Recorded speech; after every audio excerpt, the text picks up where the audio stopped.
Good morning. Please silence your cell phones. Welcome to the Unitarian Universalist Congregation of the Shenandoah Valley. I'm Marty Saltzman, and I'm a member of the Board of Trustees.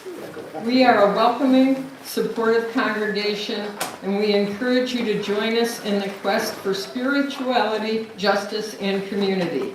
As UUs, we invite you to bring your true selves. We like to say we don't have to think alike to love alike. If you're new to UU, please take note of our mission statement on the front of the order of service and our 8 principles on the back. It's our tradition to welcome first or second time visitors or those of you who haven't been here in a while and ask you if you're comfortable to please stand and introduce yourself and tell us where you're from. So is there anyone over here? Not me, but my wife. She hasn't been here in about 8 months because she works Sundays. Now she's off for 4 months. Yay! Welcome. Anyone else over here? Come on. Don't be shy. And how about on this side?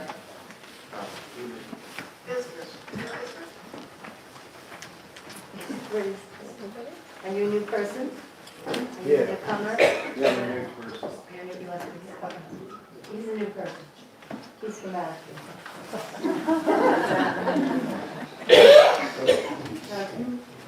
Welcome. Well, if you'd like to know more about us, you can fill out this little card that's in the back of the pews and either drop it in the offering basket or leave it on the foyer, on the table in the foyer, and we'll get in touch with you, or you can talk to one of the people on our membership team who are wearing the orange name badges, and they can answer your questions. And finally, I'd like to read our land statement. It's our practice to acknowledge with respect that the land we are on is the ancestral home of the Cherokee and other indigenous people who through stewardship and conservation survived and thrive on this land. We acknowledge their enduring connection to this beautiful place.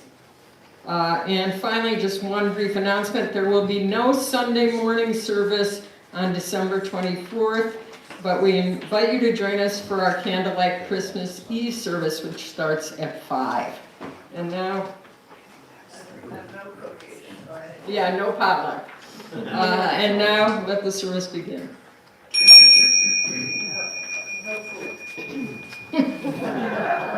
Bring your own.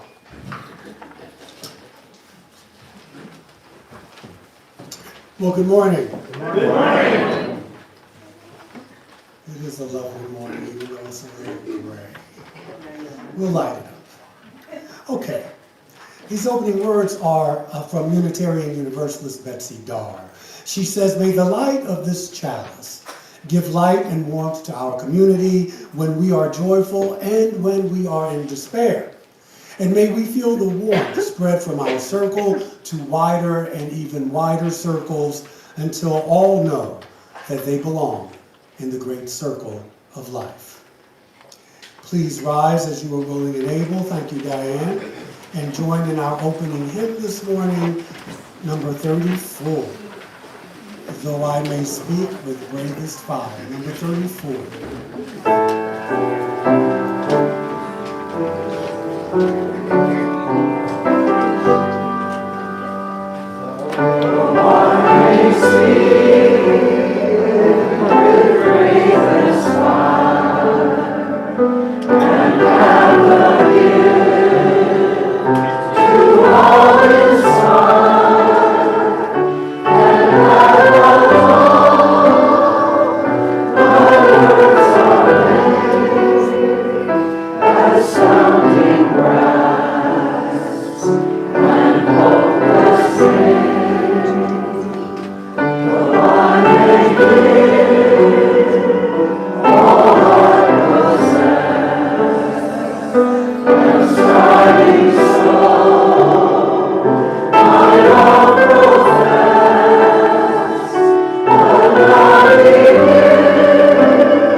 There's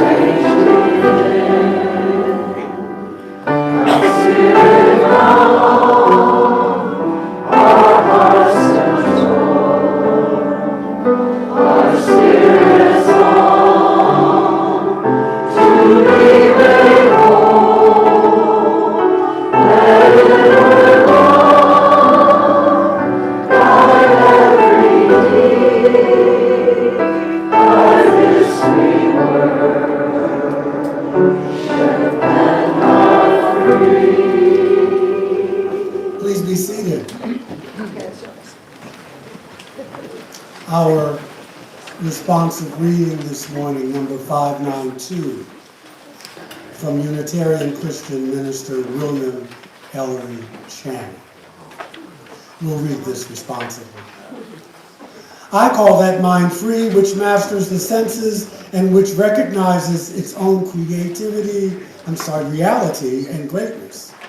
Which passes life, not in asking what it shall eat or drink, but in hungering, thirsting, and seeking after righteousness. I call that mind free which jealously guards its intellectual rights and powers, which does not content itself with a passive or hereditary faith.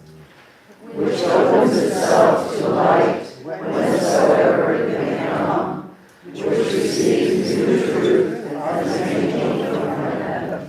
I call that mind free which is not passively framed by outward circumstances and is not the creature of accidental impulse. Which discovers everywhere the radiant signatures of the infinite spirit, and in them finds help to its own spiritual enlightenment. I call that mind free which protects itself against usurpations, first day with the new lips, of society, and which does not cower to human opinion. Which refuses to be the slave or tool of many or of the few, and guards its empire over itself as nobler than the empire of the world. I call that mind free which resists the bondage of habit, which does not mechanically copy the past, nor live on its old virtues.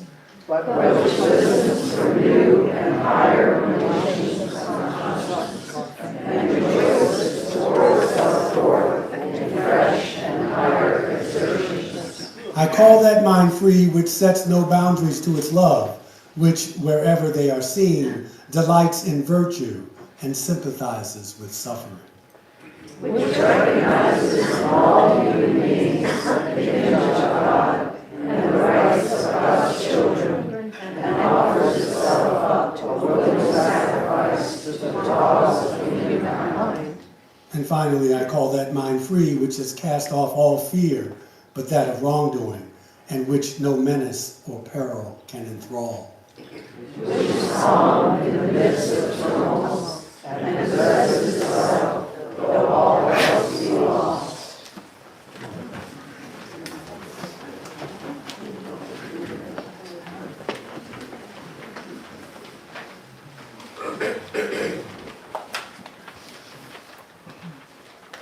Hi, I'm Linda Metzner, music director, and today is the second Sunday when we have special music. And we have a duo today, Eileen Kennedy and Andy Reid. I'm going to give their bio, but Eileen is going to save her voice for the second song for Adesta Fidelis because she just has to take care of her throat. And Eileen began singing and acting in 2002 on stages from Canada to Cuba to Paris, musical theater, solo concerts, guest artists, and open mics. Some highlights are La Cave de Rive, Isis Main Stage, Asheville Symphony Chorus, Haskell Opera House, Quebec, ACT, NC Stage, Whitehorse Tavern, and Galeria Nemesio Atunes of Havana. Okay, Andy Reid, who's going to sing now, is he has worked in the community and professional theater for many years, including as an actor, director, producer, and company manager. He's performed with the Asheville Gay Men's Chorus, the Martin Luther King Jr. Community Choir, and other groups, and has been singing with the UUCSB Choir since he joined the congregation in 2017. So we're going to have Sue Stone as the guitar accompanist, Andy singing I'll Fly Away, and I bet a lot of you know this old gospel tune, so you're invited to sing along on the chorus.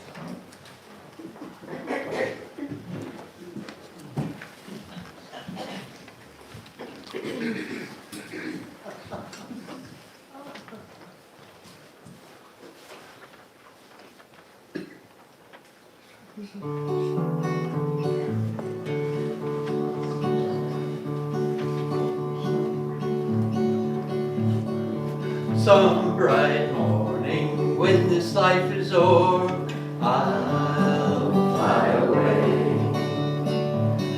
to a home on God's celestial shore. I'll fly away. I'll fly away, oh glory. I'll fly away in the morning when I die. Hallelujah, by and by.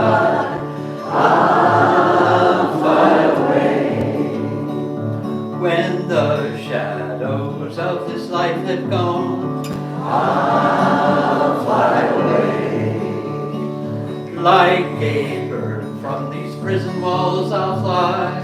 I'll fly away. I'll fly away, oh glory. I'll fly away in the morning when I die. Hallelujah, by and by. I'll fly away.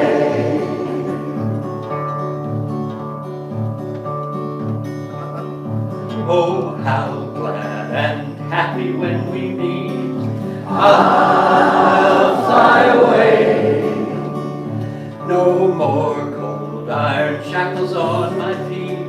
I'll fly away.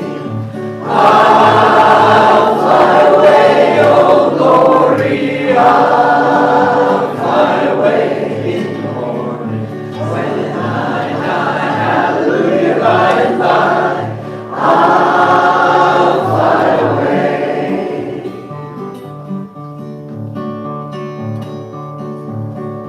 Just a few more weary days and then I'll fly away to a land where joys will never end. I'll fly away. I'll fly away, oh glory. I'll fly away in the morning when I die. Hallelujah, by and by. I'll fly away. I'll fly away.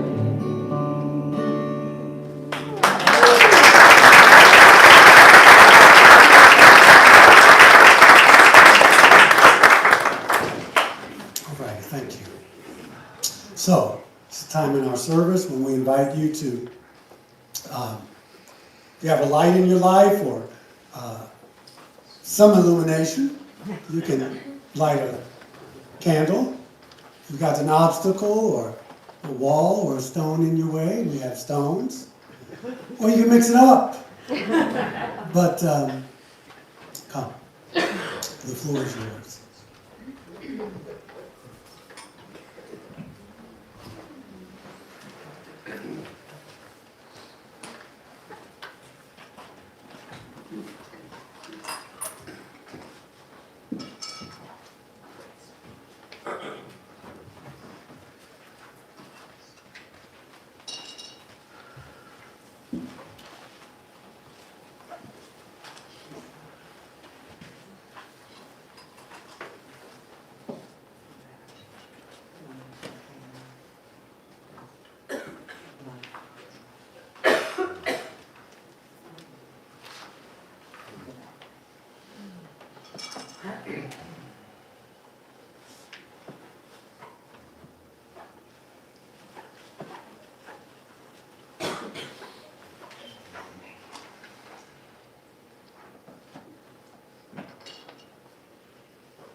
for those of you who, for whatever reason, did not want to come up, this is for you.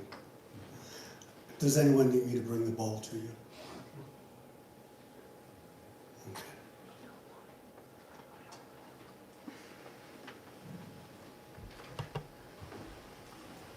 Okay.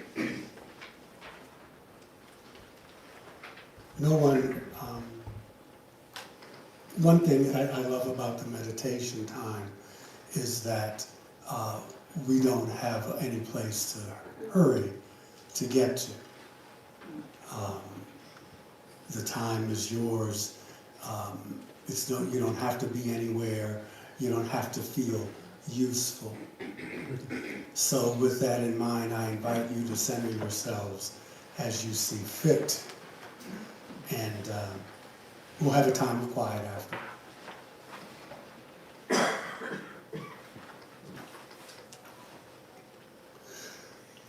O Spirit of compassion, enter our hearts. Be with us in the difficult hours and help us to be kind to all we meet this day.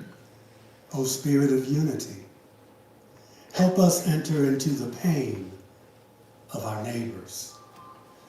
Let us walk where they walk, that we might speak a gentle word along the way. And O Spirit of love, enlarge our sympathies toward all troubled folk. Let us be generous of heart, that we might forgive and also be forgiven. Spirit of thanksgiving, let us be grateful for hands that serve, for those who give, and for those who receive. O Spirit of life, let us walk together in our weakness, that by treading the path together, we all may be made strong. And finally, O Spirit of the spheres, help us to face the mystery of being.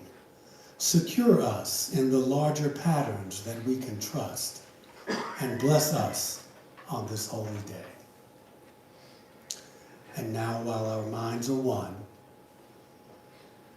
I leave you with the eloquence of silence.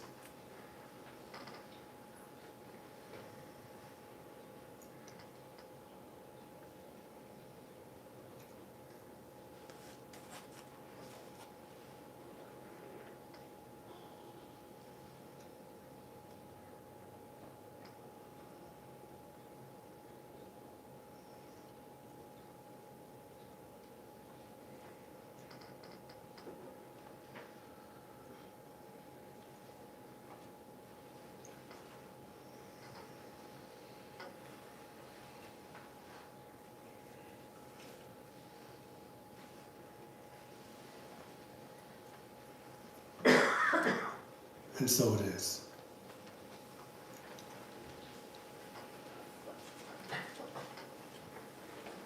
We'll now collect the Lord's offering.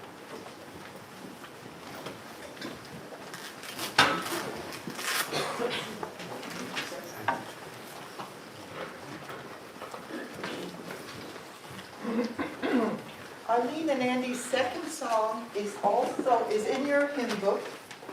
It's number 253, and they will sing the first verse in Latin. And then if you could join in English, it's verses 1 and 3.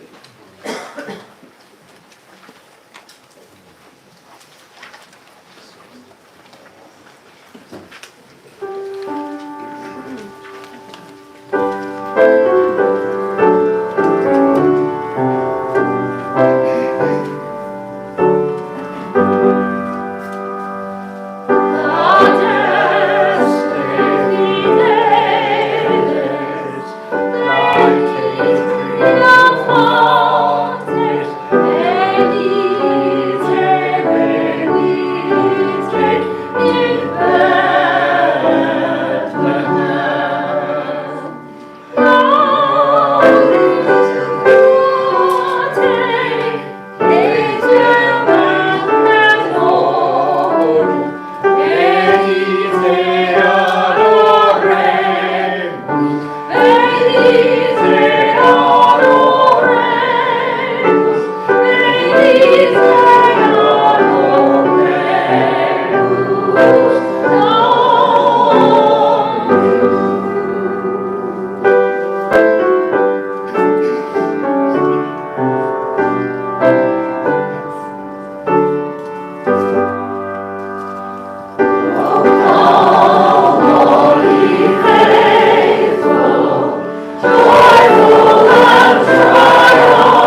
you.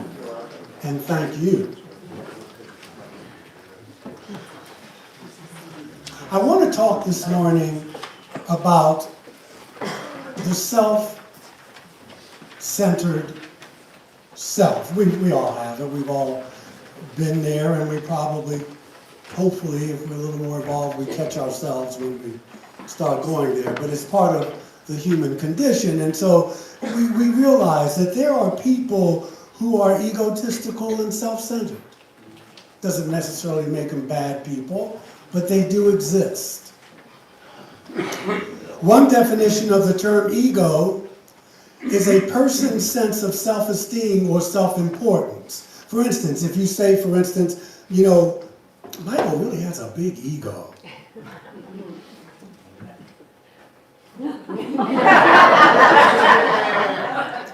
Then you are saying he or she is just full of themselves. I mean, you know, it's one of those things. In psychoanalytic theory, the ego is the part of the mind that mediates between the conscious and the unconscious, and is responsible for reality testing and a sense of personal identity. And so to be self-centered is to be preoccupied with oneself and one's affairs. And we know that people have wounds that cause that. And I want to go into that a little bit. Some therapists and even some spiritual teachers say that the ego creates separation, and separation creates suffering. It's very Buddhist. It's been said that the ego is just like having dust in your eyes. You don't see things clearly until you clear up your vision. So if you see the world, once you clear up the vision, you begin not to see things as you are or we are, but we begin to see things as they are. And then there are others who argue that there is such a thing as a healthy ego. I happen to believe that. That one needs to be emotionally healthy, to have a healthy sense of self, to take care of oneself, you know, have good self-esteem and the like. When I was training as a chaplain, one of the things we were trained to look for when we walk into a patient's room is there a comb or brush? Are there pictures there that, you know, of family, making sure that people care, but that people still want to groom themselves? Are there cosmetics there? It gives you an insight into where they are, at least for that particular day. But the ego is necessary.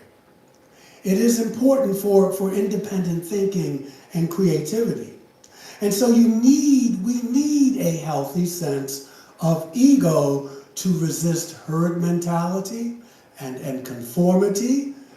The ego enables us to reject intellectual or artistic laziness, and so we can forge a path in life to where we want to go. So the ego is necessary. You just don't want to inflate it. You want to use it wisely. And as I said, I believe both of those schools of thought make sense. One thing is certain, though. An individual who has not begun to fully live until he or she can rise above the narrow horizons of their individualistic concerns to the broader concerns of humanity. A person can go 20, 30, 35 years believing one thing and not realizing, if they're lucky, that for 25 years they may have been wrong. We can always have delusions that we are doing something for the greater good, when in many ways we're only doing it for ourselves. This is certainly one of the crucial concerns or problems in life, that many people do not ever get to the point of rising above their own concerns. They never seem to rise above self-interest or the self-centered self. And so that leads to what? A disrupted personality. And sometimes, you know, I will ask you, what's your point? Why do you do what you do? If you're a big social justice advocate, I may say, okay, so what's behind that? Why are you doing that? not to pick apart your Weltanschauung, but to find out if you know, why do you do the things that you do? Maybe when was the last time you sat and looked at the trajectory of your life? Because, some of the things that may take priority in your life now, or you think they do, they may have taken priority years ago, but you don't really feel that way now. You haven't re-examined. Are these my priorities? And you have to remember what Nietzsche said, that if we can find out the why of life, we can endure anyhow. You want to remember that as you move forward. It's the same way, it's just self-examination. And you don't have to go to a therapist for it, even though I recommend that. I love a good therapist. But sometimes you can just have a session with yourself. You can just be quiet and light a candle and just go over, or not. But just to have that conversation with yourself. What's my point anyway? Do I do things just because of the way it makes me look to other people? That's one you want to look out for. The optics, because you can lie to some of the people, but you can't lie to all of them, and you can't lie to yourself. And so the individual's maturity evolves when they rise above this self-centeredness. Nations have this too, by the way. You wind up living in an internal I situation or universe. Some of them, they don't have the capacity to project the I into you or we. They are deeply wounded, and people like that deserve our understanding and compassion. I remember I was at a John Bradshaw workshop many years ago. And he was talking about someone who's tooth-centered, when you have a wound. And if I have a sore tooth, everything I look at is going to be colored by the pain. It doesn't make me a bad person. It doesn't make me narcissistic. It's just that, man, I can't afford to go to them, whatever it is. And so, people have their wounds. At the same time, we're all adults. And just because we all have our wounds doesn't mean you get to bleed all over me. Okay? Good fences make good neighbors. Get some help. If not, we wind up living a life of perpetual egotism. We can only talk about what I can do, or who I know, or how much money I have, how many degrees I have, where I went to school. And we've all been guilty of this to some extent. And we meet it in ourselves, and we meet it in other selves as well. This is the problem of the self-centered self. Children, on the other hand, are like this by nature, but that's where we get that arrested development. When you're 67 years old, but somewhere along the line you didn't get your needs met, and so you still have a 12-year-old in you who's calling the shots. A child is by nature egocentric. A child is just a bundle of all this energy and sensations needing to be cared for. And during the first 6 or 7 years of life, the ego is dominant in the child's development. Freud coined the phrase, His Majesty the baby. Right? I want what I want when I want it. And that's natural for a child. But hopefully as we mature, depending on our environment, we want to grow out of that.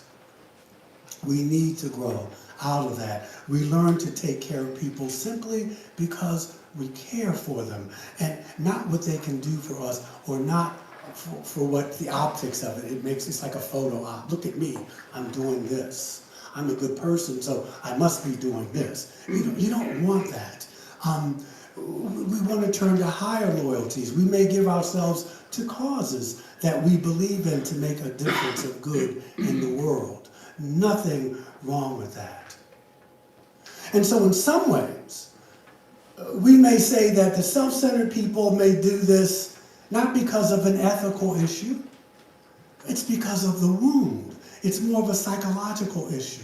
They may be in arrested development. They have not fully grown up in a sense. And in some circumstances, this can lead to tragedy. Tragedy, you lose friends, you lose family, frustration, disillusionment, unhappiness. For usually when folks are self-centered, the very thing that they're searching for, the attention, wanting to be admired for what they set out to do, nothing wrong with that.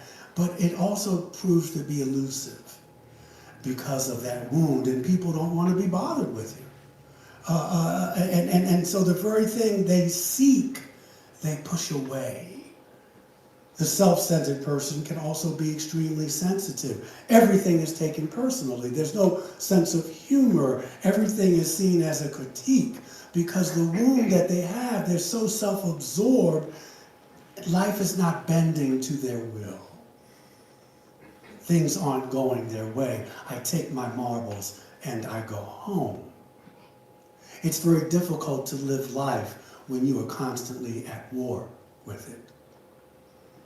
Disappointments cannot be faced. One cannot deal effectively with criticism. So feeling persecuted, the very universe seems to be against them. And in fact, it is, because if that's your worldview, then that's what? That's what you're going to draw to you. So, how do we deal with this? How do we deal with this in ourselves? How do we deal with this in others? I'm glad you asked. I'm curious. How do we live in this multiverse with a balance, with a type of perspective that keeps us from being too self-absorbed? I don't know the answers, but I can have some suggestions. I said a good therapist or counselor, always good. No doubt the key word there is good. One of the best ways to work with the problem of the self-centered self is to volunteer, to get you out of yourself, to discover some cause or some purpose in life that dedicates you to a larger whole. In this way, the ego is not being suppressed, as it were, but it's being channeled, it's being funneled to align with something outside of the self. People do volunteer work, you join your committees, you do something to remind you that I am part of a larger whole. People always do this, they've done it throughout generations. So you don't have to destroy your ego or to banish it. You need it. People want to matter, they want to feel significant. Destroying the ego or even to attempt it does not solve anything. But I want you to remember this, and we'll talk about it more next week when I talk about the first and second halves of life. It's a quote from Howard Thurman, and it's the last word. How does he put it? The time and place of a person's life is the time and place of their bodies. But the meaning of that life, the significance of that life, the legacy of that life is as powerful and poignant as you will it to be. You must remember that. You must always remember that you are transcendent and that you have that control. You can call it the God in you, you can call it whatever you want, but your life's meaning is as powerful and poignant as you will it to be.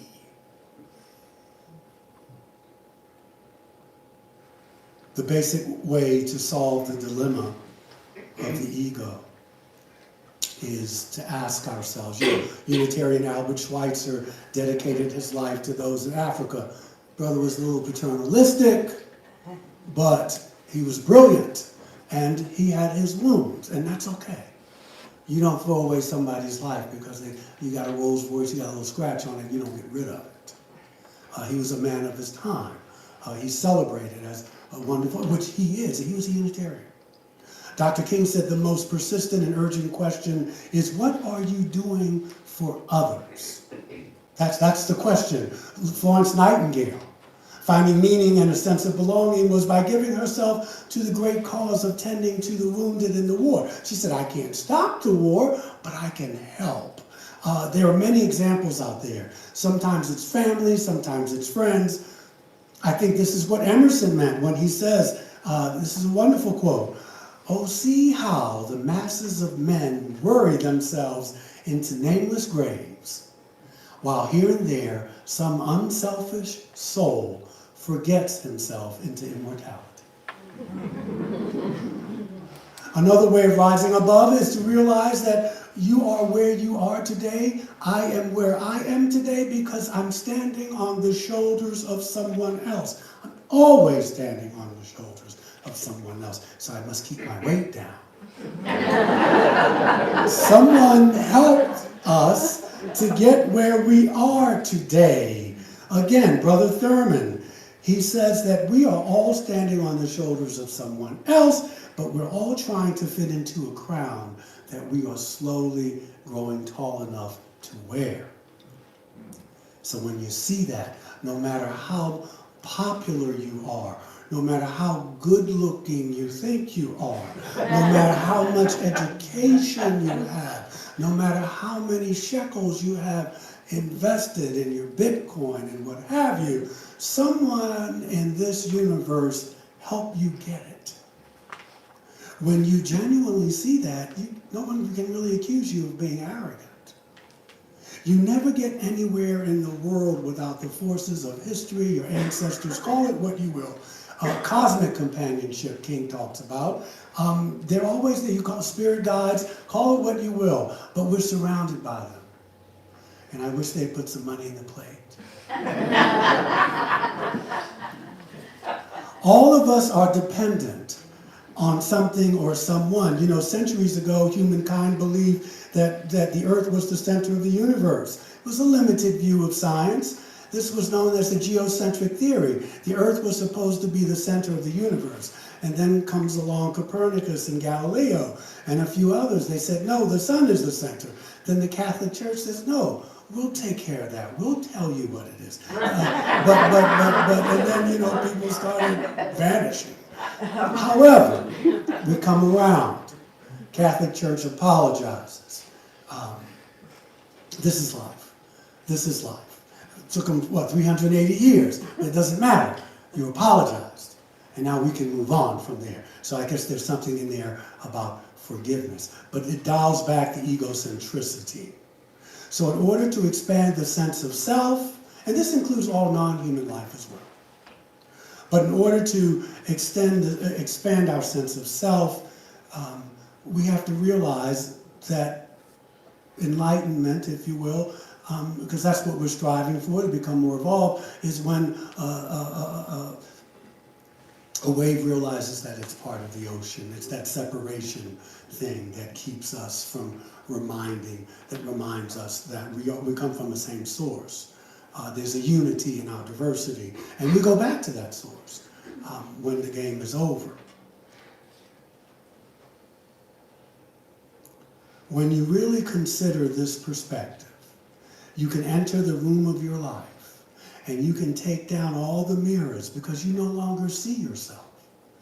But the mirrors somehow are transformed into windows. And you can look out into the objective world and see that you are because of somebody else. It's the Ubuntu, you know, the African, I am because we are, and we are because I am, as opposed to I think, therefore I am. I love Descartes. We're not going to dog him, but it's a different worldview. It's the individualistic versus the community. Yeah, but brilliant mind. Brilliant mind. So all of this is about what? It's about being conscious, about being aware, self-aware. So a final word regarding non-reaction to the egotistic or self-centered individual, because we're always going to bump into them, and sometimes we look in the mirror, we're going to see them. But it's always good to try to respond to someone instead of reacting to them. Always good. Not easy, but it can be done. When you realize for the most part, and it's difficult and you may not do it all the time, but when you realize it's really not personal, it's kind of their problem, there's no longer a compulsion to react as if it were. So by not reacting to the unconscious negative aspects of the ego, you can bring a little saintly life to others. You have to protect yourself, though. I'm not saying be a fool. You have to have boundaries. You have to say, oh, look, that's enough. That's enough. But you know when to do that. And is it unpleasant? Yeah. But it's doable. So keep in mind that your greatest protection, your greatest asset, is to always be conscious of your compassion. If you make a mistake and you go off, it's okay. You have to ask for forgiveness. But don't let it ruin your whole life. We're human beings. We're human beings. You've got to remember that. These traits will be the gift to yourself in the days and the years and the months ahead. But I close with this.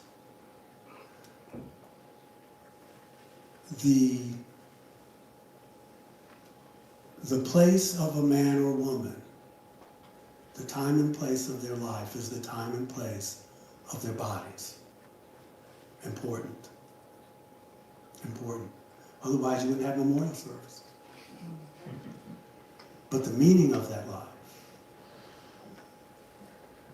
the love, the tenderness, the significance, the legacy of that life is as powerful as he or she wills it to be. We're knocking. Thank you, Anne. Sorry. It's okay. It's okay. This will be, she's with us, but the legacy of this life. Right? It's as powerful as you will it to be. It's me knocking.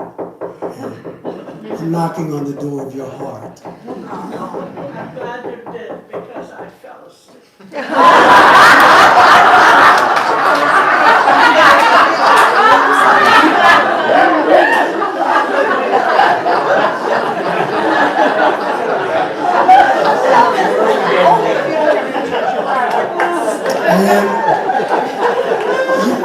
And you only say what everyone else is thinking. Let's go home. Let's go home. Our closing hymn, Wait Now.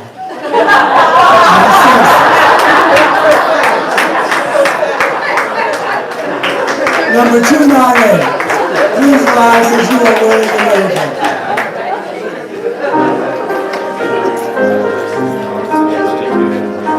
Is that right? Yeah.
you're still awake, please let's share some joy and love with our performance today.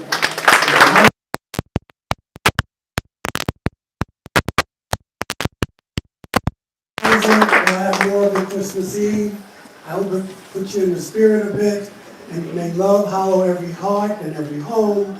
May the light of truth shine bright among you and bless you all with wisdom and with peace and with passion and with love. Have a wonderful afternoon.